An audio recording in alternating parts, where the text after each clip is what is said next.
Menteri Kelautan dan Perikanan Edi Prabowo meminta kepada semua pihak agar tidak meributkan keputusan pemerintah yang kembali membuka keran impor garam industri 2,9 juta ton.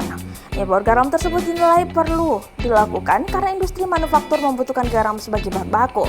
Saya pikir ini nggak perlu diributkan. Menteri Perekonomian sudah diperintahkan untuk kita dengan Menteri Perindustrian klarifikasi ini, ujarnya di kantor Kemenko Kemaritiman dan Investasi Jakarta Kamis 16 Januari 2020, dikutip dari kompas.com.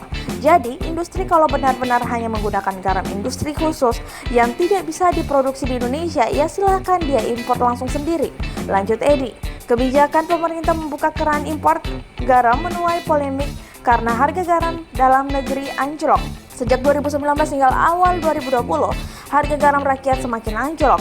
Diberitakan kompas.com Jumat 10 Januari 2020, selain tak laku di pasaran, memasuki musim hujan harga garam turun hingga Rp150 per kilogram. Harga jual garam itu anjlok dibandingkan periode Juni 2019 yang mencapai harga Rp500 per kilonya.